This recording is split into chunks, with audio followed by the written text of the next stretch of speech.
The evolution of early childhood care and education.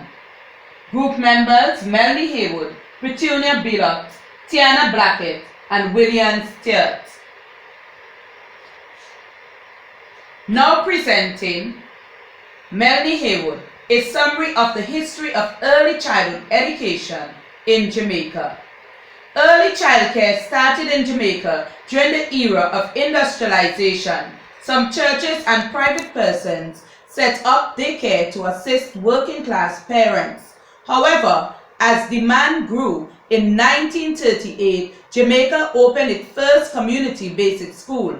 Later, in 1966, through the financial assistance and support offered by the Bernard Vandley Foundation, the Jamaican government undertook different projects such as the Project for Early Childhood Education to help develop an age-appropriate curriculum and provide effective teachers' training to enhance the quality of childcare offered to children.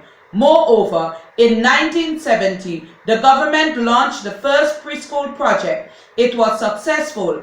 Therefore, in 1972, there was an expansion of basic school island-wide.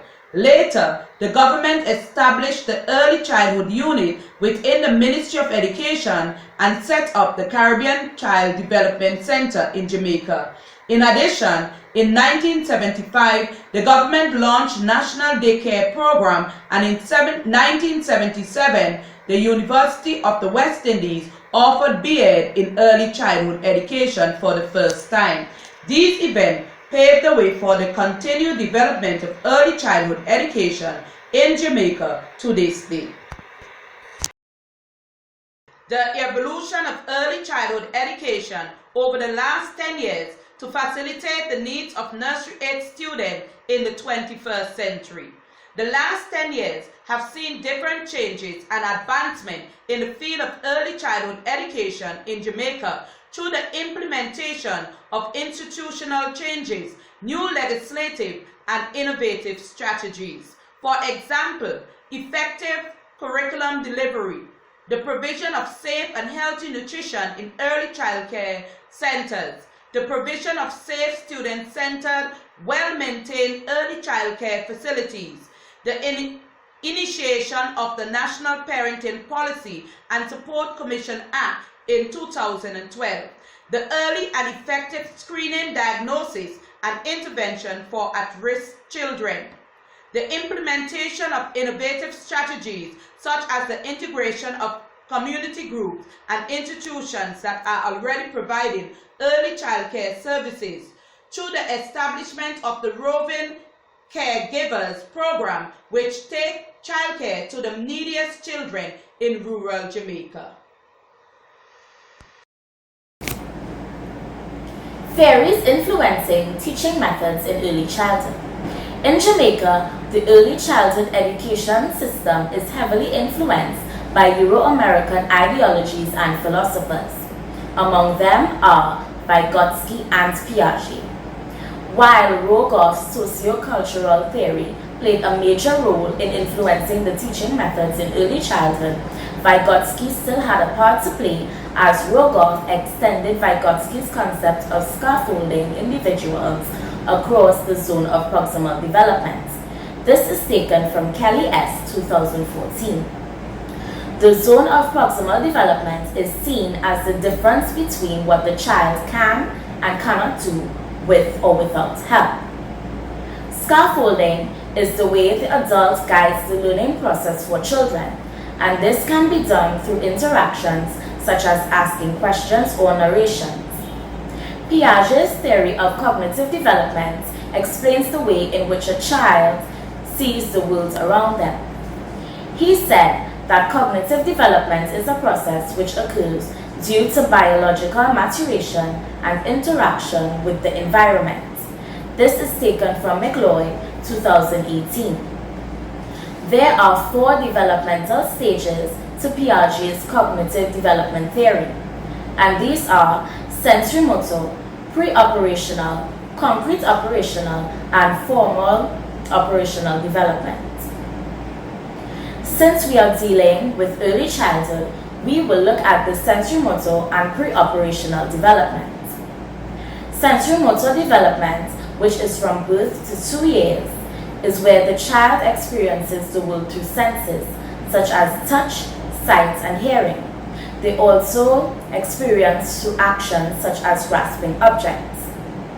Pre-operational development, which occurs from 2 to 7 years, is where the children associate words with objects and pictures.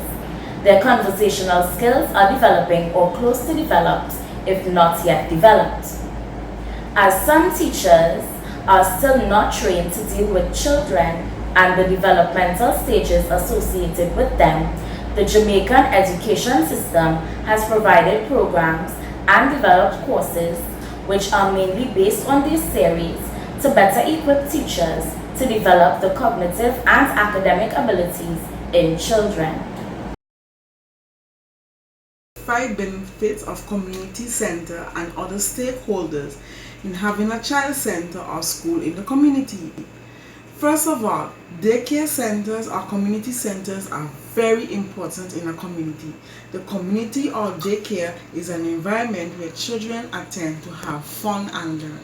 5 benefits of daycare center in a community are: in a community school, children be able to stay in an environment where they can get help with their homework. Sometimes parents come home late and they don't have time to help the children with their homework, so they are so tired. Secondly, in a daycare or community school, children can be given a hot meal. It's provided on a daily basis. Parents work very hard every day, and after work, children need to eat, so the community school provides a daily meal. When parents return home, a light snack can be provided with their children. After school provides a safe environment for children. Instead of children being left alone at home, they are being supervised by an adult. A community school in an area helps the stakeholders to have houses be more valuable and people can live in the community with high standards. Last but not least, children can go to different excursions in an afternoon school where parents sometimes cannot take children out to different places.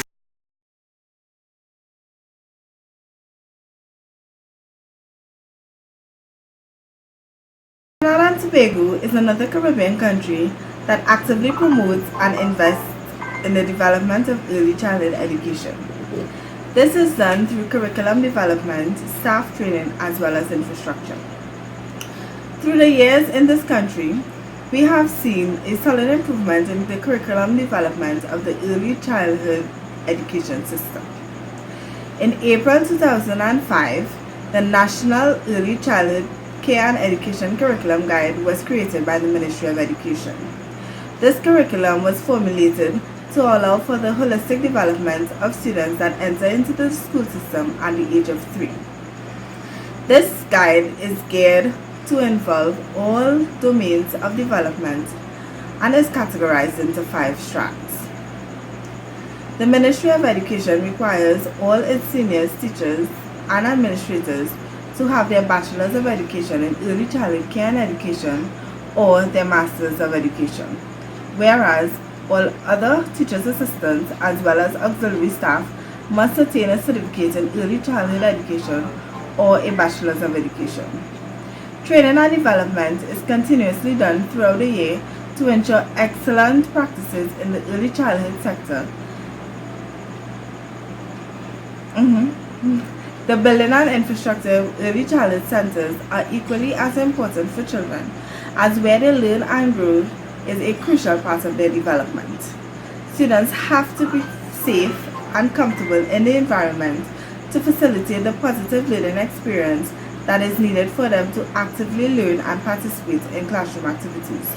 The Ministry of Education in Trinidad and Tobago continues to ensure that ECCE centers are equipped with accessibility for students who may need wheelchair accessibility as they strive for inclusive education in this country. To date, there are 138 fully operational government and government-assisted ECCE centers throughout Trinidad and Tobago, 691 ECC centers in the private sector, and 63 civil operated centers.